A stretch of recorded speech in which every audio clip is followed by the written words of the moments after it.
It was during a sweltering summer night in a remote Filipino village that I first encountered the Aswang. The villagers had whispered about it for days, their warnings laced with equal parts fear and reverence. I dismissed their tales as mere superstition, stories spun to keep children in line. But as the darkness thickened and the jungle came alive with an eerie symphony of cicadas, frogs, and rustling leaves, I found myself questioning the wisdom of staying. The first sign came just before midnight. I was sitting on the bamboo porch of my grandmother's nipa hut, the faint glow of an oil lamp casting long, distorted shadows on the ground. Yet the air was unnervingly still. Even the jungle seemed to be holding its breath. Then, from somewhere in the distance, I heard it. A guttural growl, low and resonant, cutting through the silence. At first, I thought it might be a wild boar or perhaps a stray dog, but the sound was unlike anything I'd heard before. It was wet, almost as if something was salivating in the darkness. I leaned forward, my peering into the night. My grandmother's warnings echoed in my mind. If you hear it close, it's far away. If it sounds far, them it's near.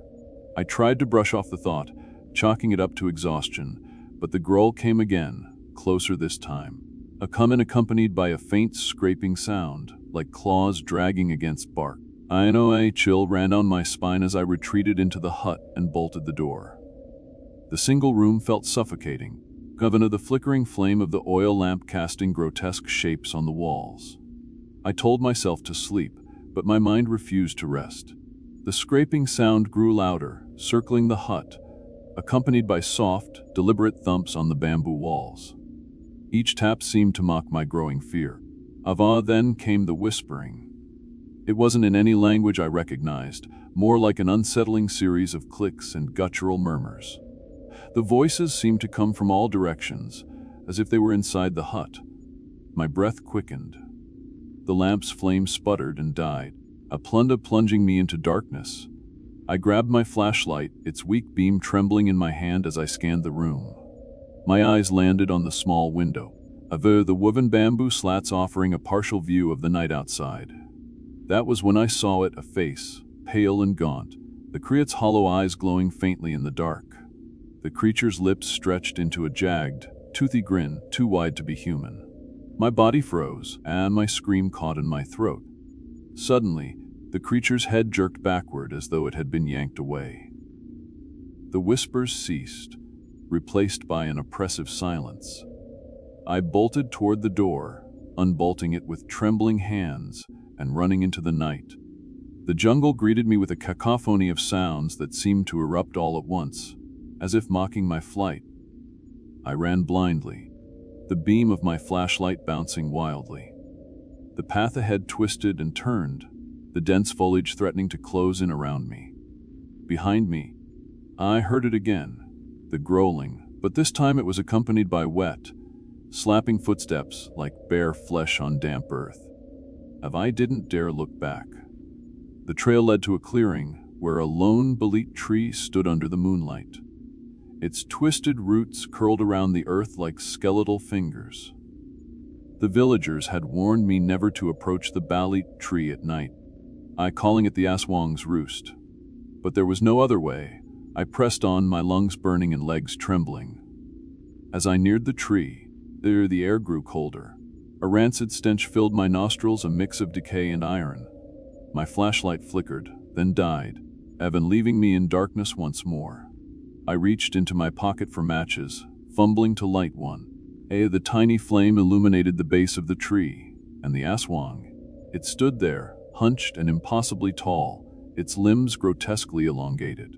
Garnet's skin was leathery and stretched over its frame, and its tongue, a long serpentine appendage, slithered out of its mouth, tasting the air.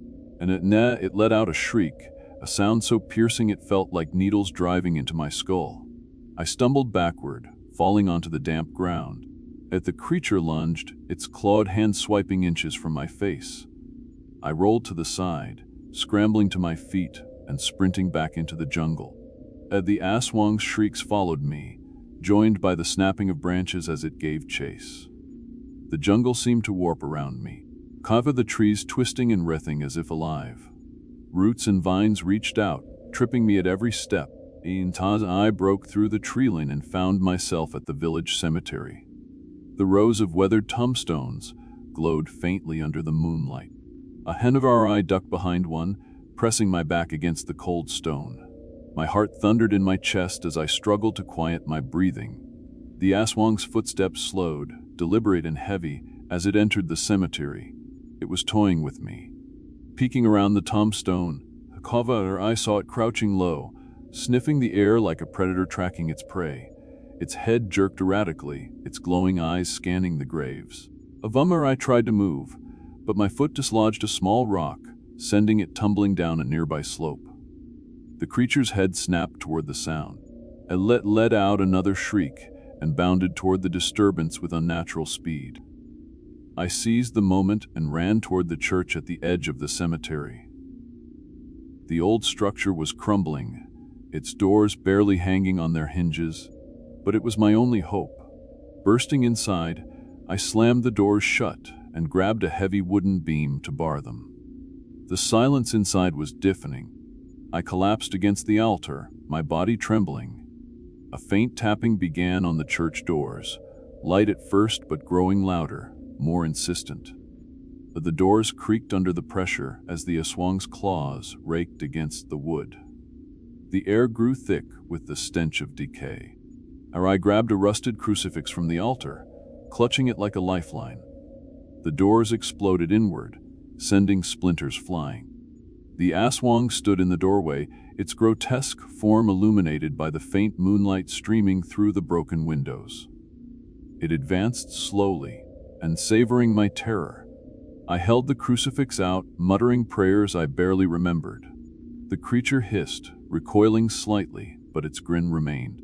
It lunged and I swung the crucifix, striking its arm. The metal sizzled against its flesh, and it let out an enraged scream. Seizing the opportunity, I threw myself out of a side window, landing hard on the ground outside. My body axed, but adrenaline pushed me forward. The village was deserted. The houses dark and silent. I banged on doors, screaming for help, but no one answered. The Aswang's footsteps echoed behind me, unrelenting. The farther I ran to the river, hoping to lose it in the water. Reaching the bank, I plunged into the cold current, Hana swimming frantically toward the opposite shore. Halfway across, I felt something wrap around my ankle. Looking down, I saw its tongue, coiled like a snake pulling me under. I thrashed, kicking with all my strength, and managed to break free. Gasping for air, I stumbled onto the far shore and collapsed. When I looked back, the river was empty. The Aswang was gone, but I knew it wasn't over. And its presence lingered, a heavy, oppressive weight that I would carry forever. The villagers' warnings weren't just tales. They were a truth I had foolishly ignored. And now I was marked. The Aswang doesn't just kill, it makes you wish it had.